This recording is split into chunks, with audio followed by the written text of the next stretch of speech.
चालाक तो इब्लीस भी था। अगर वो ज़हीन होता तो शैतान नहीं बनता। ज़हानत जब चालाकी में बदलने लगे तो इंसान को शैतान बनने में ज़्यादा वक्त नहीं लगता।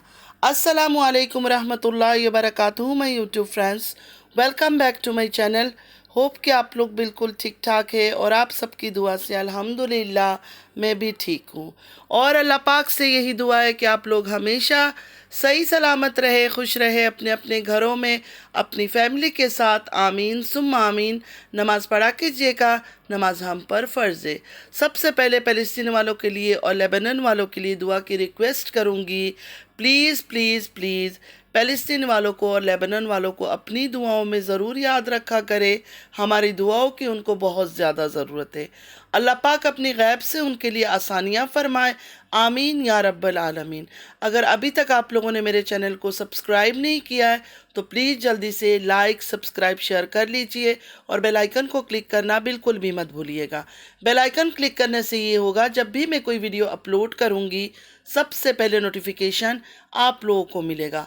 आप लोगों का लाइक सब्सक्राइब शेयर कमेंट हमारे लिए हौसला अफजाई होता है। चलिए स्टार्ट करते हैं आज का रिएक्शन। बड़ी बाजी जो एक गलीज गंदा घटिया कंटेंट लेकर आई थी ना, जेड वाला, आज वो तो ऐश कर रही है। वो तो बिल्कुल ऐश कर रही है, क्योंकि जेड के कंटेंट आने के बाद उससे पहले उसका क्या हालत था और अब उसकी क्या हालत है सबको नज़र आ रहा है। आज उसका लाइफस्टाइल कैसा है सबको दिख रहा होगा। मेरे ख्याल में मुझे बोलने की ज़रूरत नहीं है पहले क्या थी, पहले कहाँ रहती थी, आप लोग को पता है ना। देखा होगा आप लोगों ने उसके ब्लॉग्स सारे, और अब वो किस तरह रहती है। उसका रंग ढंग तेवर हर चीज़ बदली हुई है। और ये सब कब बदला? जब वो जेड का कंटेंट लेकर आई। उसको पता था कि मुझे ऐसा कोई धमाकेदार कहानी लाना है, कोई कंटेंट लेकर आना है जिससे पैसा ही पैसा मुझे मिले, फंड ही फंड मुझे मिले, लोगों की हमदर्दी मुझे मिले। जिस तरह छोटी बाजी 13 साल की मोहब्बत की शादी का कहानी लेकर आई थी और उसको देखो पता चल गया था। जैसे पहले दिन इसने रोना रोया और साजन साजन गाना गाया, उसको इतनी मोहब्बत मिली, इतना इमोशनल सपोर्ट मिला कि उसको पीछे मुड़ के नहीं देखना पड़ा। उसी तरह बड़ी वाली को भी पीछे मुड़ के नहीं देखना पड़ा। आज भी जब उसको फंड की ज़रूरत होती है, पैसों की ज़रूरत होती है, सिर्फ यहाँ आके अपना दुखड़ा रो लेती है। चालाकी से रोती है। चालाक शातिर औरत का तो यही काम है। बिजली का बिल आ गया है, नौकरी ज्वाइन कर रही हूँ, फ़ौरन फंड आ जाता है उसके पास कि नहीं नहीं नहीं नहीं, तुम अपनी बच्ची घर पे संभालो, काम वाम में नहीं जाओ, तुम घर पे ही रहो।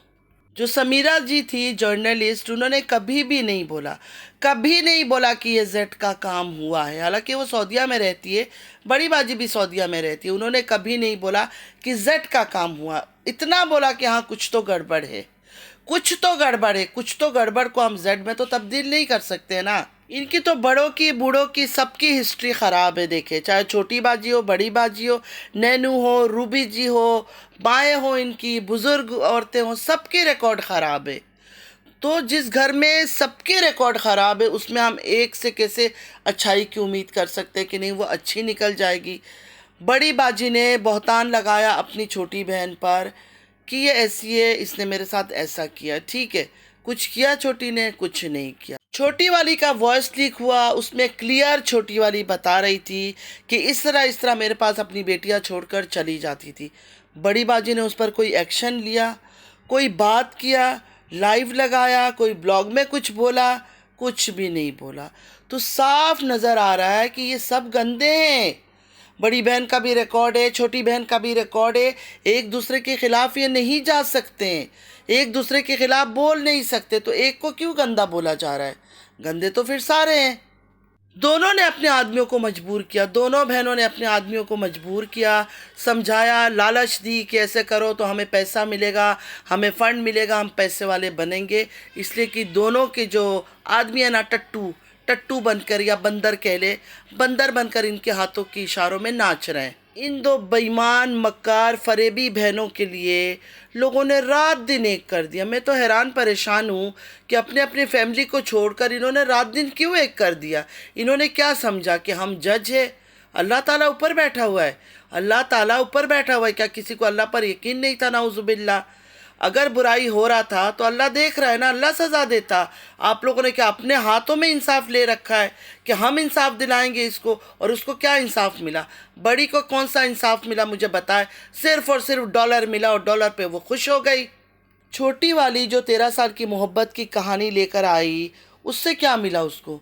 सिर्फ दौलत दौलत दौलत दौलत, जिस दौलत के बलबूते पर आज ऐश कर रही है। सिवाय दौलत का इंसाफ यहाँ नहीं मिलता है। हालांकि उसका कंटेंट फेक था, जट का कंटेंट फेक था, लेकिन इन दोनों बहनों को सिर्फ दौलत मिला।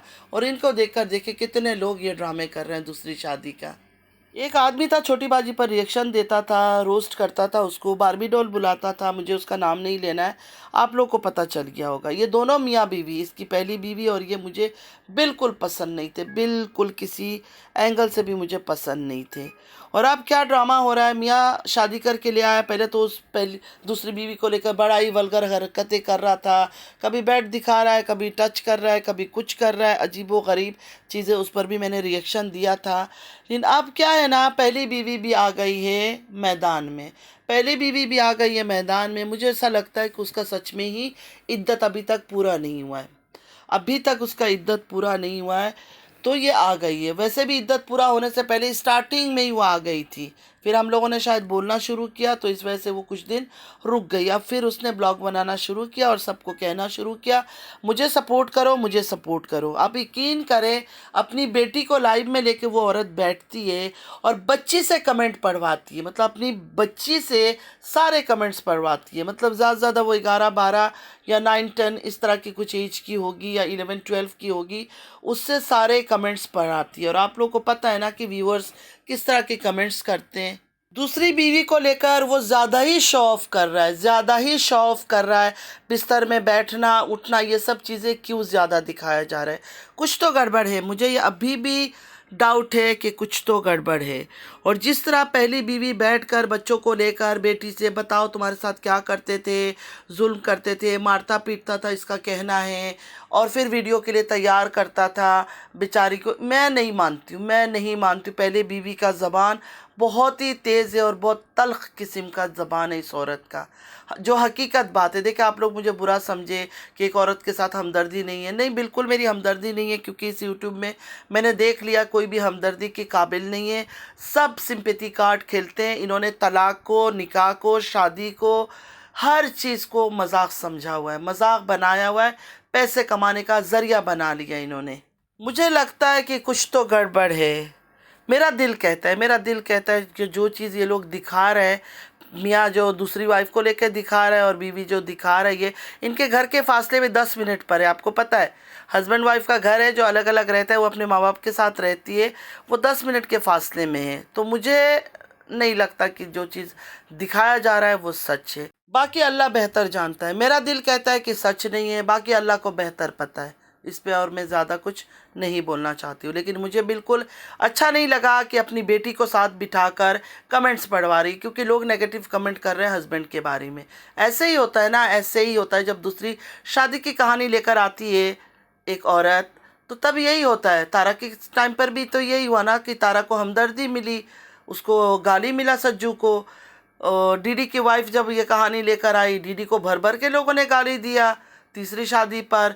तो अब इनकी जो शादी हुई है दूसरी, तो 100% जो पहली बीवी है उसको हमदर्दी मिलेगा, और हमदर्दी मिल रहा है, और हस्बैंड को गालियाँ मिल रही है, और बच्ची वो सब पढ़ पढ़ के बता रही है माँ को।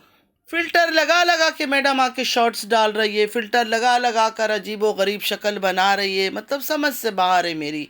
ये लोग इतने दुखी होते हैं, अंदर से टूटे हुए होते हैं, फिर आके ब्लॉग बनाना शुरू कर देते हैं और कहते हैं मुझे सपोर्ट करो, मुझे सपोर्ट करो। आपस में आप लोग का रिश्ता कितना ही गंदा हो, कितना ही ख़राब हो, सच्चा तलाक हुआ है या झूठा तलाक हुआ है, डाइवोर्स हुआ है नहीं हुआ, इद्दत आपने पूरा किया नहीं किया, वो अल्लाह और आपका मामला है।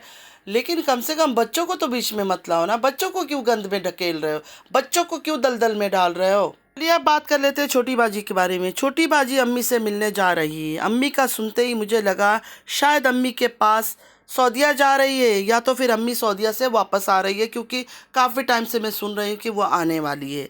बाद में पता चला टी सिस्टर की अम्मी से मिलने गई है, जो हॉस्पिटल में एडमिट है। लाहौर घूमकर आने के बाद उनको टी सिस्टर की अम्मी की याद आई। चलो आई तो सही। होना तो ये चाहिए था कि सबसे पहले टी सिस्टर की अम्मी अगर हॉस्पिटल में एडमिट थी तो उनसे मिलने जाना था, बाद में सारा काम करती।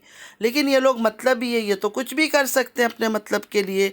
दूसरी बात, जब हम किसी से मिलने जाते हैं हॉस्पिटल में, कुछ लेकर जाते हैं, जूसेस हो गया, फ्रूट्स हो गया, नट्स हो गया, कुछ ऐसे चीज़ें लेकर जाते हैं। लेकिन छोटी बाजी गुर्बत की मारी है, बिल्कुल खाली हाथ गई, कुछ भी साथ लेकर नहीं गई। छोटी बाजी इतनी भी क्या कंजूसी, कुछ तो साथ लेके चली जाती। जब इंसान किसी बीमार से मिलने जाता है या उसका पता करने जाता है तो कुछ उसके साथ लेके जाना चाहिए। कि आपको इतना भी कर्टेसी नहीं आता है, इतनी भी तमीज़ नहीं है। वैसे छोटी बाजी कहो या बड़ी बाजी, लकी है दोनों, इन मामलों में लकी है दोनों।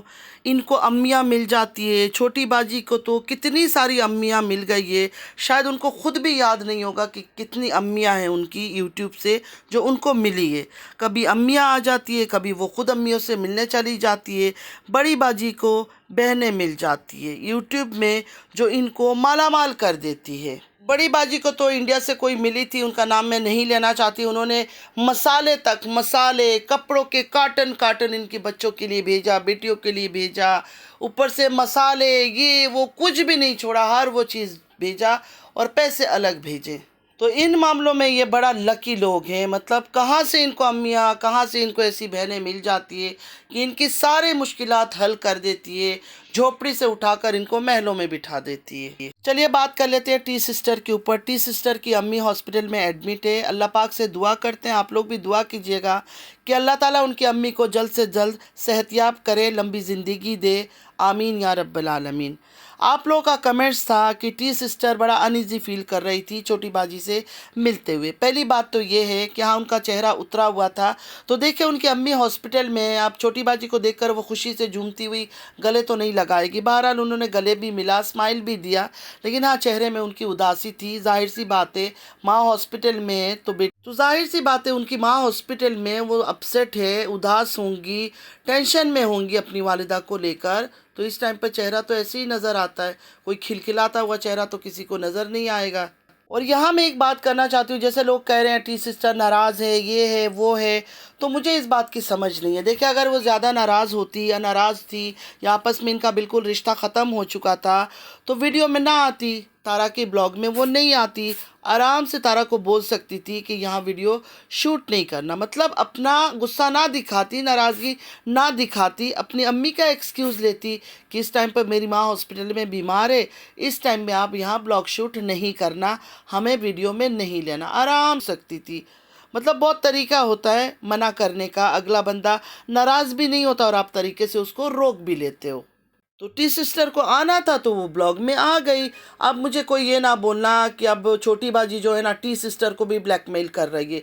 मतलब छोटी बाजी क्या है, कोई डॉन है, कोई माफिया है, कोई दुनिया की बहुत बड़ी कोई ताकत है, सबको वो ब्लैकमेल कर लेती है, कोई उसको ब्लैकमेल कर लेता है। मतलब क्या है, मुझे इस बात की बिल्कुल समझ नहीं आती। आप टी सिस्टर को कैसे वो ब्लैकमेल कर सकती है? मतलब उनका एक अपना, वो कहती है मेरा एक अलग स्टेटस है, अलग स्टैंडर्ड है, मैं कुछ हूँ उधर की, पाकिस्तान के अंदर कोई बड़ा मेरा पोजीशन है, तो उनको वो कैसे ब्लैकमेल करेगी? इतना ज़रूर कहूँगी, जब तारा को टी सिस्टर ने गले से लगाया था मेरी बहन मेरी बेटी कह के, तो टी सिस्टर को तारा का पूरा बैकग्राउंड पता था, क्या कहानी चल रहा है, और जेड की कहानी भी सब पता था। कोई अनजान नहीं थी कि तारा कौन है। टी सिस्टर को सब कुछ पता था, पता होते हुए भी बहन बेटी कह के उन्होंने गले लगाया था। ये बात तो नहीं थी कि अनजाने में बहन बेटी बना बैठी है। रसूल अल्लाह सल्लल्लाहु अलैहि वसल्लम का फरमान है, जब दोस्ती करो तो अच्छे लोगों से करो, क्योंकि अच्छे लोग तुम्हें अच्छाई की तरफ लेकर जाएंगे और बुरे लोग बुराई की तरफ। जिसके पास जो होगा वो वही तो बांटेगा, वही तो शेयर करेगा। टी सिस्टर कोई बच्ची तो नहीं थी ना, और टी सिस्टर को भी अपना चैनल चमकाना था, जो हकीकत बात है। देखिए वो होंगी बड़ी या कुछ भी उनका पोस्ट होगा, स्टेटस होगा पाकिस्तान के अंदर, लेकिन चैनल तो उनको भी चमकाना था। वरना सोशल वर्क करते करते उनको क्या चैनल का शौक़ चढ़ा, लाइवें लगाती थी, लाइवों में आके बात करती थी। इतना टाइम कौन दे सकता है, किसके पास इतना टाइम होता है लाइव में बैठने के लिए? खैर, इनका कब दोस्ती होता है कब दुश्मनी होता है पता नहीं चलता। एक बात ज़रूर है कि ज़्यादा मीठा जो है ना वो सेहत के लिए अच्छा नहीं होता है।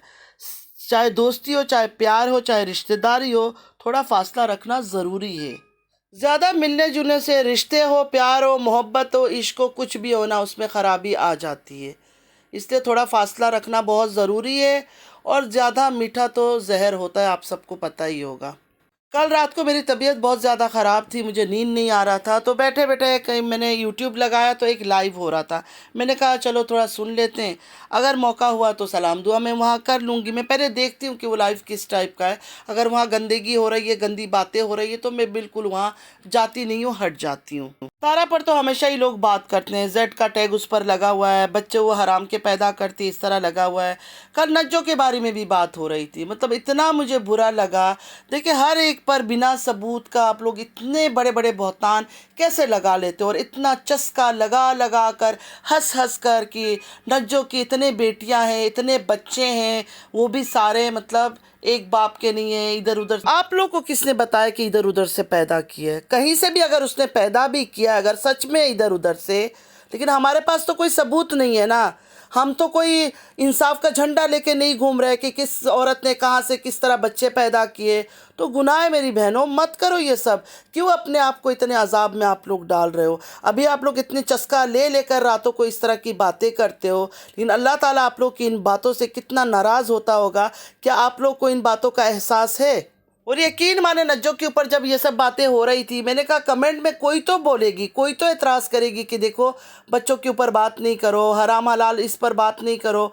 लेकिन कसम उठाती हूँ मैं कि एक सिंगल पर्सन ने भी नहीं बोला। सब अपने अपने में लगे हुए थे, सबको चस्का मिल रहा था, सबको मज़ा मिल रहा था। मेरे लाइवों में इससे तो कोई आता नहीं है। मेरे लाइवों में मैं इस तरह की नाजायज़ बातें करती नहीं हूँ, कर ही नहीं सकती हूँ। वो मेरा कैलिबर ही नहीं है कि मैं इस तरह की बातें करूँ। हम मानते हैं, हम सब मानते हैं कि इनके घर के ना मर्द अच्छे हैं, ना औरतें अच्छी है, बिल्कुल। लेकिन हम हर एक के बारे में इस तरह नाजायज़ बातें तो नहीं कर सकते हैं ना। जो चीज़ ऑन कैमरा दिखा रहे हैं चलो ठीक है, लेकिन अब बच्चों तक बात चली गई है। हर एक बच्चों को क्या हम हराम करार देंगे? और हम कौन होते हैं किसी के बच्चे को हराम करार देने वाले? कोई अगर हराम काम करके बच्चा पैदा कर रहा है, जो हराम है, गैर शरई है, वो अल्लाह ने उसको सज़ा देनी है। अल्लाह ने हमारे हाथ में झंडा नहीं दिया कि तुम लोग जाके इंसाफ करो। अल्लाह हम सबको हिदायत दे, अल्लाह ताला हम सबको हिदायत दे। सबसे पहले मुझे हिदायत दे, मेरी औलादों को हिदायत दे। मेरे अंदर भी बहुत खामियां हैं, बहुत कमियां हैं। अल्लाह ताला से मैं दुआ करती हूँ, मेरे अंदर अगर थोड़ी सी जलन हसद भी है ना, अल्लाह ताला ये चीज़ें भी मेरे अंदर से ख़त्म कर दे। आमीन या रब्बल आलमीन। मेरी इसी बुरी आदत की वजह से लोग मुझे पसंद नहीं करते, मतलब यूट्यूब में लोग पसंद नहीं करते, रियल लाइफ में तो अल्हम्दुलिल्लाह सब पसंद करते हैं। सबको पता है कि ये औरत सच बोलती है, कम से कम झूठ नहीं बोलती है किसी बात पर। तो आज के लिए बस इतना ही। आई होप कि आज का वीडियो आप लोग को अच्छा लगा होगा। अगर अच्छा लगा है तो लाइक सब्सक्राइब शेयर ज़रूर कीजिएगा। नमाज़ पढ़ा कीजिएगा। नमाज हम पर फ़र्ज़ है। अल्लाह पाक हम सबको नेक हिदायत दे, हमारी औलादों को नेक हिदायत दे। आमीन या रब्बल आलमीन। चलती हूँ दुआ में, याद रखिएगा। ज़िंदगी रही फिर मुलाकात होगी। कोई बात भी बुरी लगी है तो ज़रूर कमेंट में बताइएगा। अल्लाह हाफिज़।